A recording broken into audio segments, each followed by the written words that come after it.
The morning was quiet, too quiet for a house that usually buzzed with the hum of machines and the weight of $1 billion empire resting on one man's shoulders. Elon Musk sat in his kitchen, fingers dancing across a tablet filled with schematics, emails, and the endless demands of a world that never slept. The coffee beside him steamed, untouched. His mind was already racing toward the next launch, the next breakthrough, the next impossible task. But then, at 6:42 a.m., soft footsteps padded across the tile. His 5-year-old son, X, stood there in his pajamas, clutching a stuffed owl, his eyes wide with something beyond sleepiness. And then he spoke words that would unravel the most rational man on earth. "Daddy, I saw the heavens." This wasn't a dream. It wasn't imagination. It was a message. The house was too still that morning. This book is your beginner's guide to understanding Scripture. Find peace, build relationships, and discover purpose in today's world. Ready to decode the Bible? Find Bible Decoded available on Amazon now. The kind of stillness that makes you notice the dust floating in sunlight like tiny stars. Elon had built a home that responded to his voice. A fortress of technology where even the coffee was ready before he asked. But none of that mattered when X climbed onto his lap and murmured those words. "I saw it last night. I was flying. But I didn't have wings." His voice was too calm, too certain for a child. There was no excitement, no fairy tale wonder, just quiet conviction. Elon tried to brush it off. Kids have wild imaginations, right? But X wasn't describing cartoon fantasies. He spoke of a place with music that had no sound, rivers that flowed upward, and a man made of light, who asked him a single question: "What do you want to bring back?" The kitchen, bathed in golden light, suddenly felt heavier. Elon's hand hovered over his coffee, frozen. He had spent his life chasing the future, Mars colonies, AI, interplanetary travel. But here was his son, speaking of something ancient, something beyond science, beyond logic. "It wasn't a dream," X insisted. "I was awake in it." If this content blesses you and you'd like to support our mission, you can buy me a coffee or give a super thanks. Every contribution helps us create more content to inspire and uplift others. In the days that followed, X stopped drawing rockets and robots. Instead, he filled pages with spirals within spirals, golden trees with roots stretching into the sky, and figures of light with no faces. He sang melodies no one recognized and asked questions that left Elon speechless. Why do people forget the real place? Are trees homesick for heaven? When they grow here? Will the light man come back for me? Elon, a man who built empires on data and code, found himself recording these conversations, not to analyze them, but because there was something sacred in his son's words, something that made the smartest man in the world feel small. One night, as he tucked X into bed, Elon asked, "Do you think heaven is where people go after they die?" X shook his head. "It's where they return when they stop being afraid." The answer pierced Elon like a blade. "And what if someone stays afraid?" He whispered. X looked up with eyes too old for 5 years. "Then they can't leave this place." That night, Elon stood on the balcony, staring at the stars he'd spent billions trying to reach. For the first time, he wondered if he'd been looking in the wrong direction. Not outward, but inward. Upward. He couldn't talk about this, not to his engineers, not to the press, not even to Grimes, who left polite voicemails from Tokyo. How could he explain that his son's words didn't fit into any category of human understanding? Feeling anxious or disconnected? Ready for a deeper faith journey designed just for you? Discover Bible Study for Black Women. This guide nurtures faith, strength, and growth week by week. Overcome fear and connect with God. This empowering journey is waiting. Find Bible Study for Black Women on Amazon today and start building unshakable faith. They weren't science. They weren't myth. They were just true, and that made them dangerous. Days turned into weeks.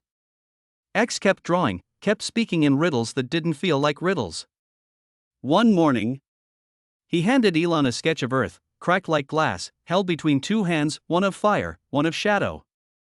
Floating above it was a golden figure with Elon's face, but the eyes were hollow, filled with stars.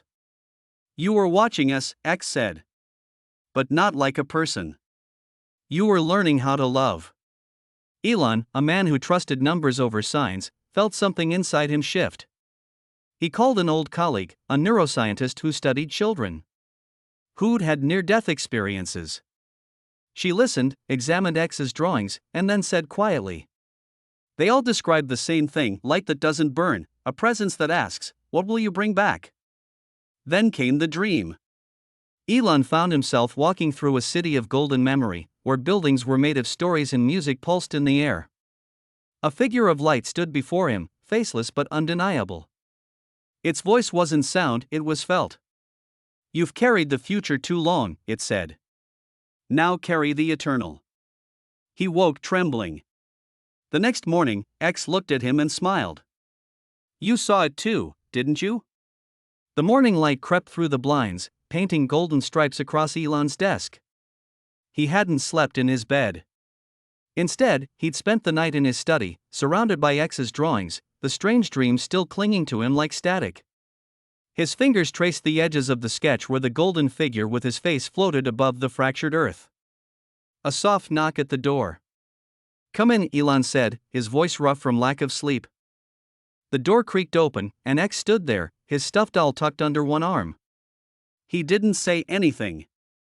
Just looked at his father with those unsettlingly knowing eyes. "You were in my dream last night," Elon said, testing the words. They felt foreign in his mouth. X nodded as if this were the most normal thing in the world. "I know." "How?" The boy padded across the room, his bare feet whispering against the hardwood. He climbed into Elon's lap, something he hadn't done in months, and pointed at the drawing. "Because he let you see." "Who?" "The man made of now." Elon's breath caught. That phrase, "made of now," it wasn't something a 5-year-old should say. It wasn't something anyone should say. It felt like a key turning in a lock he hadn't known existed. The kitchen smelled of coffee and toast. X sat at the table, methodically peeling the crust off his bread and arranging it in a perfect circle. Elon watched him, the dream still fresh in his mind. "X," he began carefully, "when you saw heaven, did it feel like remembering?" The boy looked up, a tiny smile playing at the corners of his mouth. "Yes. Like when you smell something and it takes you back to Grandma's house. But bigger." Elon's phone buzzed, another message from SpaceX. He ignored it. And the man there. What did he want? X popped a piece of toast in his mouth and chewed thoughtfully. "Not want. Ask." "Ask what?" The boy's eyes grew distant. "What are you going to do with it?" "Do with what?" "The remembering." The air in the kitchen grew thick. Elon's coffee had gone cold. Elon stood in the Neuralink lab, staring at a brain scan projected on the wall. The lead neuroscientist, Dr. Chen, pointed to flickering patterns of light. "These are memory engrams," she explained. "The physical traces of recollection." "But what your son is describing?" She shook her head. "There's no neurological precedent for shared dream experiences. Unless what? Unless the memory wasn't formed in his brain. Or yours." The hum of the servers filled the silence. That night, Elon dreamed again. He stood in an endless library where the books pulsed with soft light. The golden figure was there, but different, more human now. It handed him a book that wasn't a book. When Elon opened it, he saw his own life unfolding, but with different choices. A version of himself who never left PayPal. A version who gave up after the third rocket explosion. A version who chose love over ambition. The figure spoke without words, "All these are you. All these are true." Elon woke with tears on his face. 1 week later, Elon canceled all meetings. He took X to the beach at dawn. As the sun rose over the water, the boy ran ahead, laughing as the waves licked his toes. Elon watched him, really watched him, for the first time in months. The way his nose scrunched when he laughed. The cowlick at the back of his head that never stayed down. The absolute joy in his movements. X turned and shouted over the waves, "Daddy! Do you remember now?" And suddenly, Elon did. Not heaven. Not visions. But this, the salt air, the cold water, his son's laughter ringing like bells. This was what he'd been missing. This was the thing he'd forgotten to bring back. That evening, Elon sat at his piano, fingers hovering over the keys. X curled beside him, half asleep. "Play the remembering song," the boy murmured. "I don't know that one," Elon said softly. X took his father's hand and placed it on the keys. "Yes, you do." And somehow, Elon did. His fingers found the notes of a lullaby his mother used to sing, one he hadn't thought of in 30 years. As the music filled the room, X smiled sleepily. "You found it," he whispered. The boardroom was silent. 12 executives waited as Elon stared at the Mars colony proposal. The numbers were perfect. The science was sound. But all he could see was X's drawing, the fractured Earth held gently in two hands. He closed the folder. "We're pivoting," he said. 6 months later. A press conference. No flashing lights, no theatrics. Just Elon at a simple podium. "My son reminded me of something I'd forgotten," he told the quiet crowd. "That the future isn't just something we build. It's something we carry forward from the past. From the things that matter." The screen behind him lit up with plans, not for Mars cities, but for Earth hospitals. Not AI, but art programs. Not escape, but healing. X's final masterpiece wasn't on paper. It was etched into the wet sand of that same beach at dawn, a perfect spiral that stretched for yards. At its center, two stick figures held hands. Elon took a picture. When he looked back, the waves had already begun to claim it. X squeezed his hand. "It's okay. We don't need to keep it. We just needed to make it." Years later, when reporters asked Elon Musk about his famous change of heart, he'd simply smile and say, "My son taught me that heaven isn't a place you go. It's a place you remember.